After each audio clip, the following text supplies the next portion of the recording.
The sky was blue, but it was full of white smoke. We were not scared, we were not worried. We were doing our job, covering what was happening on the borders in the south of Lebanon. Al Jazeera was already live as the Reuters and the AFP teams were arriving, all wearing press vests, clearly labeled press, everyone with their helmets, 3 tripods, 3 live feeds for 3 international agencies.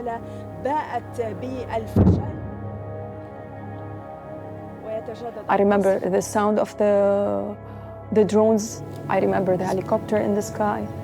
They asked me to do a camera test, and I did that test, and in a few seconds, everything changed.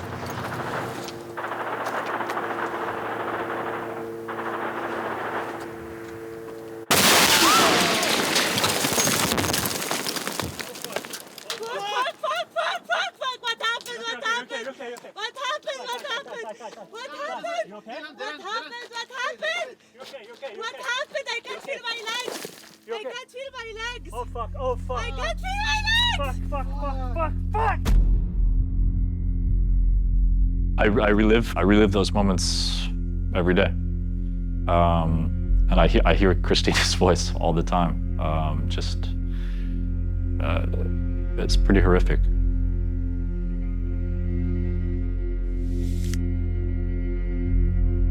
We knew that this was an attack that we needed to investigate. We needed to know who was responsible with a view to holding the perpetrators accountable. The journalists had gone down to cover the hostilities between Hezbollah and other militant groups in the south and the Israeli army on the northern side of Israel, and it was very much limited to kind of altercations between the two. Immediately, we started looking through all the open source material, things that had been shared on X, on Facebook, on various WhatsApp groups, collected all of this evidence and then sent it to our evidence lab team. We received around 100 videos that we tried to organize as a timeline just to get a clear picture of when things happened and how. And then we start the analysis.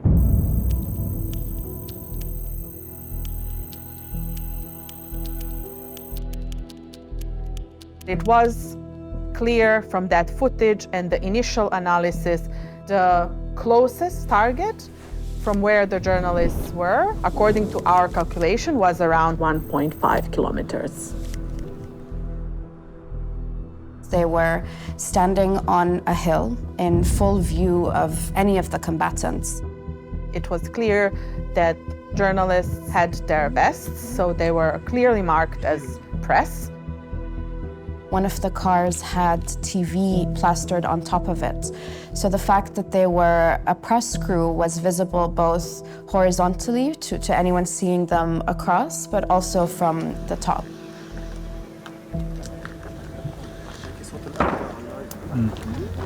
At a certain point, we noticed some tank fire from the Hanita military base. So we all moved our cameras. And again, shortly after that, that same tank fired again, straight across the valley. And 30 seconds later, we got hit by the first strike.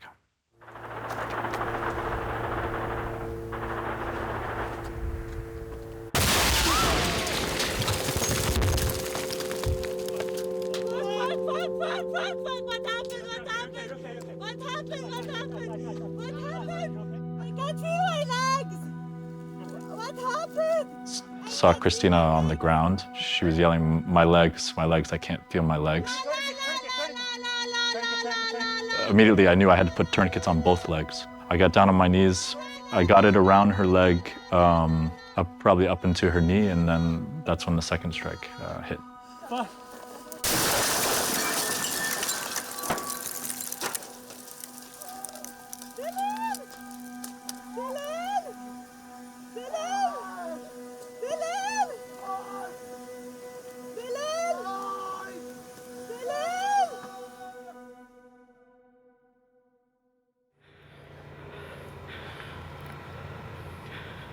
Very early on, after the attacks happened, a lot of the journalists were either shell-shocked or in the hospital getting treatment for their injuries. So there was still a lot of confusion about the narrative and what had happened. And Dylan, who thankfully sustained only minor injuries, was going back and forth in his head about, what do I remember?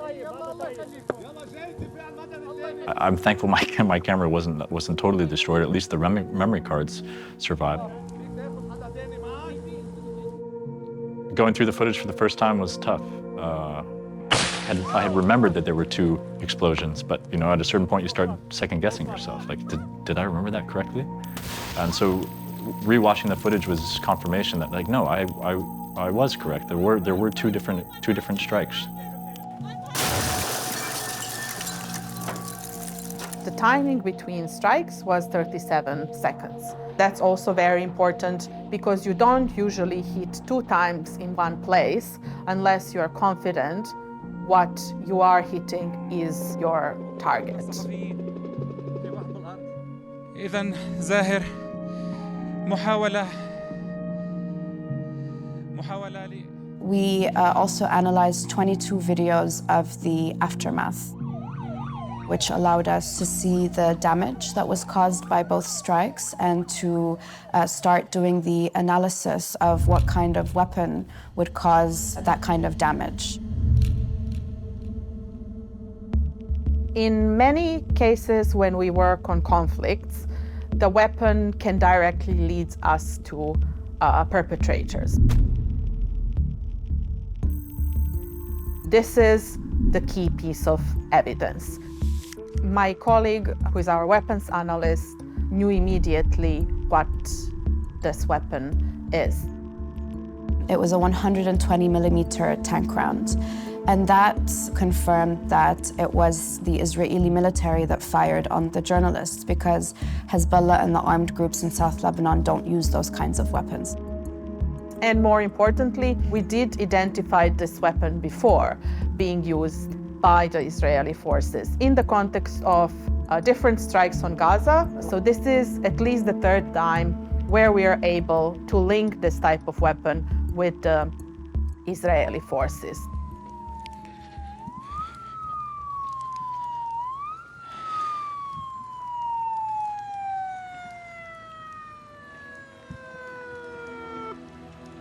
When the first strike hit, it came from behind me, and Issam received the full blow of the first strike.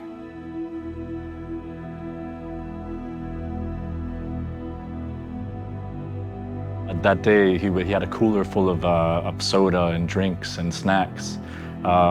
He's always the guy who's going to help you out if you're ever in a jam. Issam is there. He had a big presence. He's a friend since, like, I can't even remember when.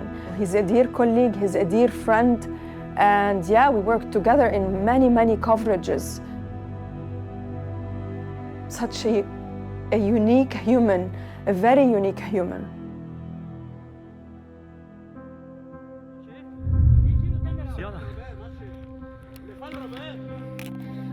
At times like these, it's incredibly important to have journalists documenting what's going on. They are our eyes and ears into what's happening. The evidence that they collect is incredibly important to be able to piece together what's happening.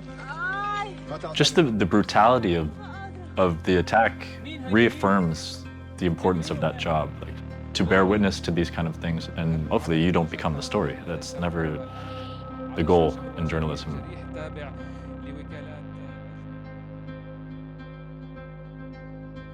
Civilians are protected by Geneva Convention, so they can't for sure be a target, and targeting them is actually a violation of international humanitarian law. What I hope this investigation does is prove what happened and get some sort of accountability. Maybe it's not justice. Issam will never come back. Christina's leg will never come back. But at least we can prove what happened.